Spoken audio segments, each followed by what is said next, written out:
is good, YouTube? Quinn Wade Basketball Analysis coming to you with a quick video. I wanted to let you guys know I got some new merchandise available, not just t-shirt anymore. I got different type of t-shirt, different type of shirts and logos that you can purchase on my spread shirt, and also hoodies now.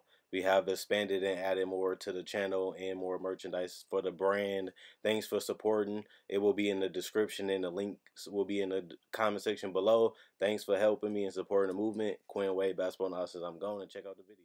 James Harden, the 36 points per game monster, does it in a variety of ways. One of the best ways that he does is going downhill, getting that burst and that first step, and using his ability to create the layup and get clean areas to finish. And you see right here, he isolates, uses his strength. He's a big shooting guard, and he can finish with contact and through contact, and that's what makes him special, especially coming off screens. And he's crafty, like you see right here, creating space to get a good clean look at the basket. He mastered that. And coming off screens, he can also get all the way to the basket with floaters and layups at the same time. And you see again, he uses his handles, takes the contact, and gets the shot off quick, but that should have been a foul too. And right here, he gets the switch, gets a bigger guy on him, goes right past him, splits the double team, and gets the floater to get right to the basket. And again, he comes, gets the screen to give him a first step, and he quickly uses the floater, which is unblockable. It's an unguardable move that he has because you're behind him, plus you're still trying to not to foul him. And once you get a clean look, you can't rotate up because you have to stop, because Capella can roll to the rim or Fareed. So you basically got to pick your poison. Do I want to help off Harden? Do I want to force him to not give up the three? If I don't give up the three, he's just going to drive right past me like you see right here. And he can throw it down above the rim also. You got to show love to James Harden, giving the defense threats and making them go crazy trying to guard him. And it's special to see how hard he is to stop when he gets going and have the right people around him. And it's because of the step back. This is the reason why you have to push him to the paint. But since he can knock down a floater and dump it off, it makes it very tough for you to guard James Harden on a consistent basis. Is just very tough in this system, and how to have the players around him. And it's built very special. And that three ball is just flying. And you can't really stop it, because if you give him a little room, he still has the release to get it off very quickly. And you can't play too close to him because he'll knock it down just like this. He's not scared of getting blocked. He's not scared of anybody trying to do a late contest, because this is a shot that he has mastered. This is a shot that he works on. He can hit it from anywhere, like you just seen right there, pulling up from deep, late in the shot clock, has pressure. It doesn't matter. It's just another shot for him in the game. And you see right here, just gets a little space with his strength. He's a guy that's over 200 pounds at that 6'5" shooting guard position.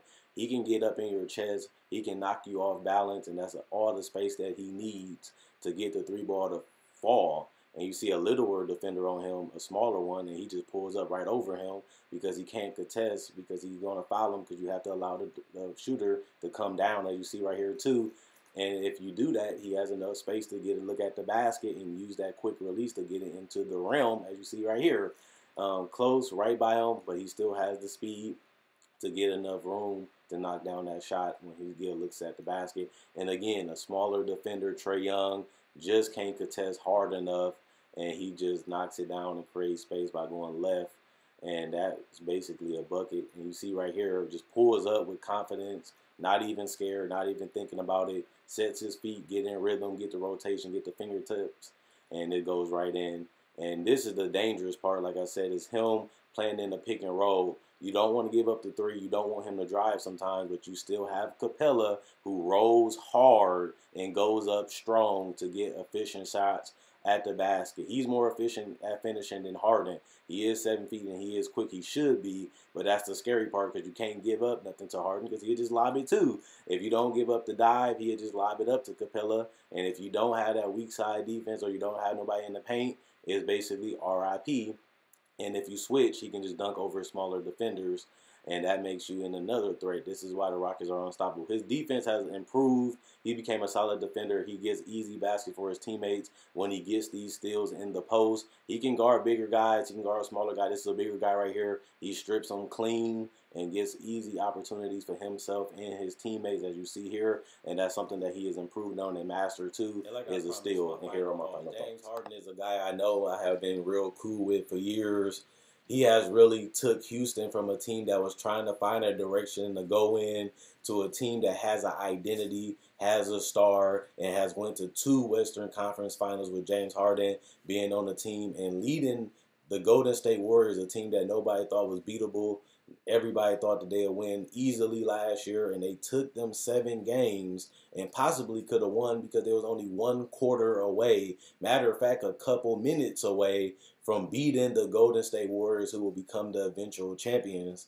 And James Harden has improved, and that's the scary part because you, at first, it seemed like James Harden's going to do the same thing every year and just become a Hall of Famer, which is give you 25, 26, 27 points a game, give you 6 to 7 assists, and he's going to do it every year, and it's going to be unguardable. But no, he took his game to another level. He became a significantly better playmaker and passer. Yes, he turned the ball over a lot. That's one of his biggest flaws, is that he can get a little lackadaisical. He can get a little bit too comfortable. And he can get a little cocky, and that gets bad shots and bad passes, and overthinking really kills him too. Just making a simple, easy play is always the easy way to think, but sometimes players get in their own head, and it really throws them off or causes them to do things rushed or overthinking, which cause mistakes because you're not making the correct play or the easy play. You're trying to make a behind the back play, or you're trying to get to the paint too hard. You get a charge, or you might push off just to create space out of frustration.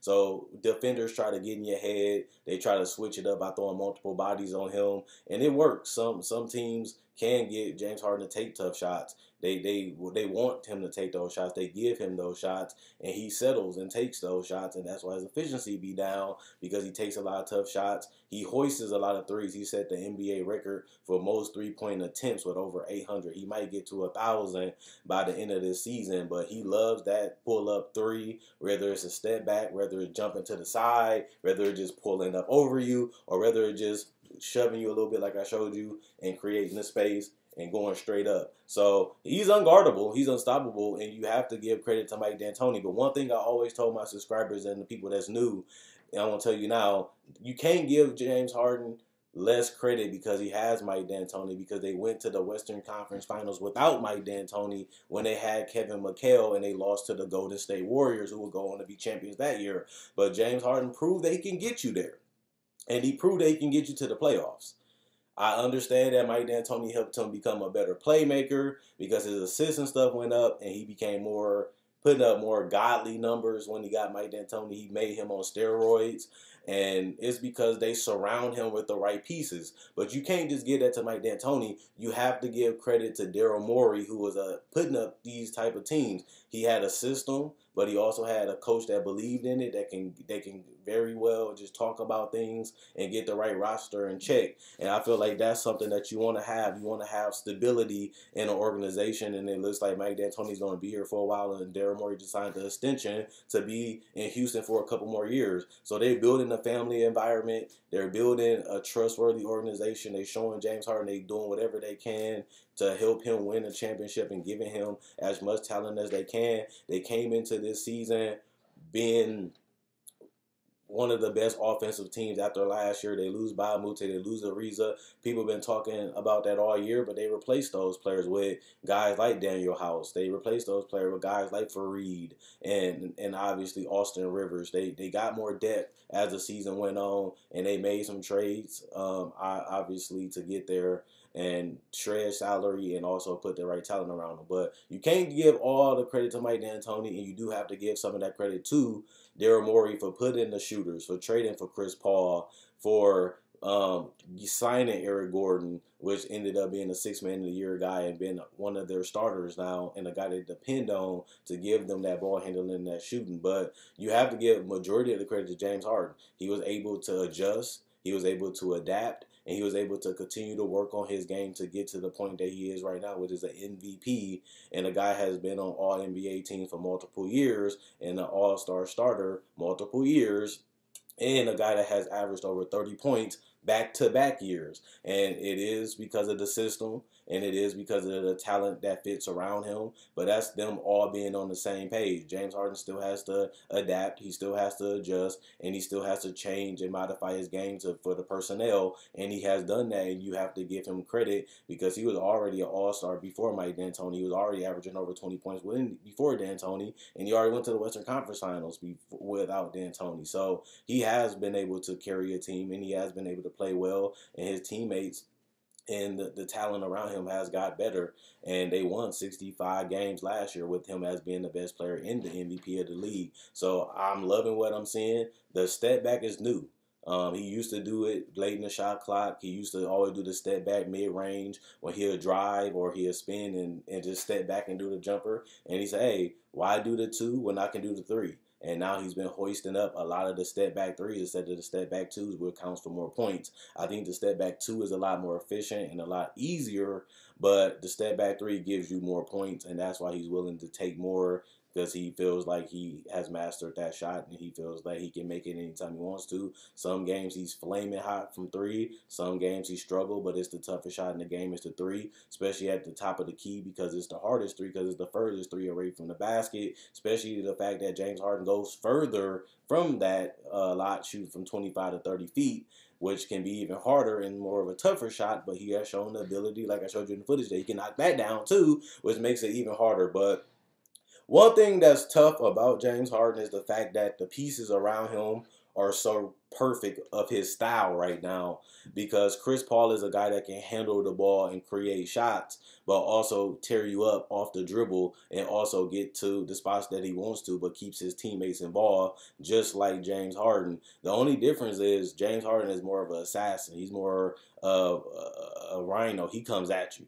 And once he gets that ball, he has his mind made up. And I always tell people, if you want to be a great scorer, you have to know what you want to do when you have the ball. Do I want to step back and shoot the three? Do I want to drive to the paint? Do I want to throw a lob? Do I want to dump it off? You have to be ahead of the defenses every time you're playing the game, so that way you can keep them guessing, keep them on their toes, and keep them wondering, what is this guy going to do, or how can I stop this? And once they stop that, you got to have the counter to be able to do the next move. So now you stop me from shooting three. Now I'm about to drive and floater. Now I'm about to drive and dump it off to Capella. Now I'm about to drive and lob it to Capella. Now I'm about to stop and pull up for the mid-range. Or now I'm about to stop, step back, shoot the three. And you have to give credit to James Harden for knowing exactly what to do, when to do in those situations. And that's what makes these players elite. That's what the Kevin Durant and the Steph Currys, they are so great at something that you have to take it away. But they're not a role player. You take it away, they have multiple other ways to impact the game,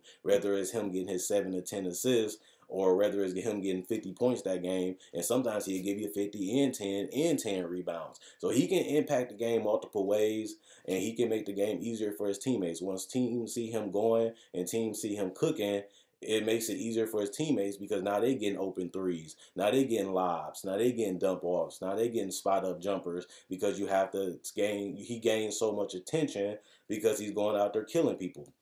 If you know somebody's getting 50, your goal is to slow them down, because that's the person that's thriving them to win.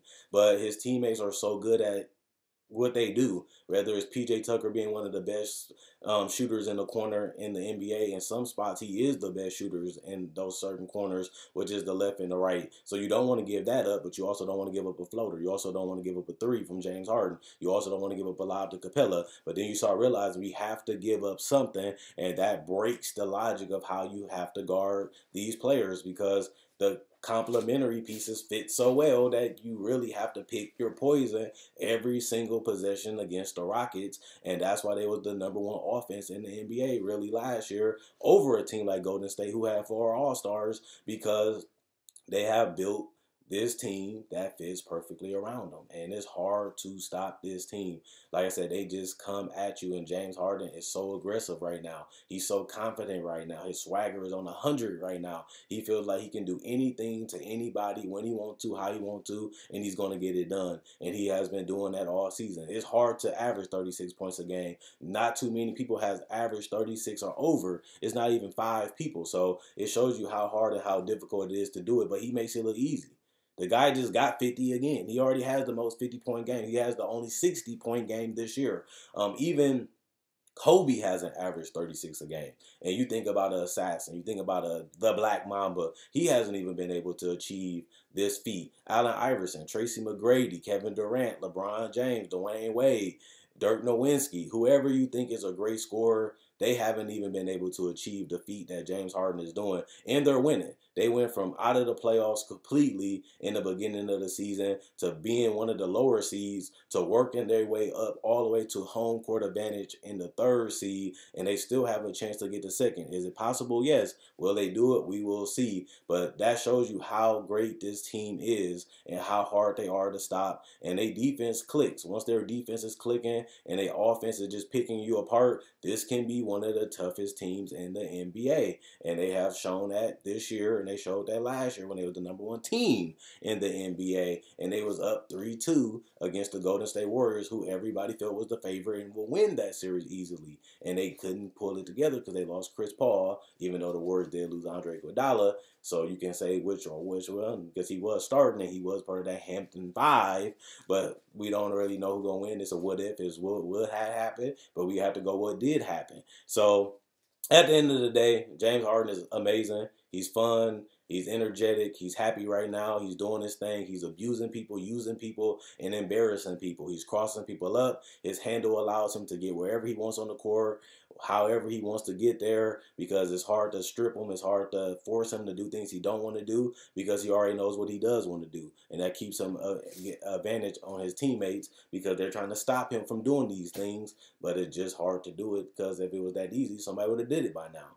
And we have not seen nobody really do it. Matter of fact, he scored 50 points on every single team in the entire NBA. So everybody who wants it can get it, and he's been giving it out to everybody. So you have to give him credit for that. So let me know what you guys think. Do you think James Harden is the most unstoppable player in NBA? Do you think he is one of the greatest scorers ever just because of his numbers and the fact that he averaged 30 back-to-back years and he averaging some of the highest points? He went on the second longest 30-point streak in NBA history, only to Wilt Chamberlain, who did double what he did. But it shows you how hard it is to do it because there's only been 2 people that have done it, and it's Wilt, who is probably the most dominant player ever, and James Harden, who nobody really seen this coming out of Arizona. Nobody really seen this coming out of high school, and he has improved, he has grown, and he has found ways to stay effective, and he has found ways to stay relevant. But not only that, dominant, and he has done that throughout this season and throughout his career with the Houston Rockets, being an all-star from day one,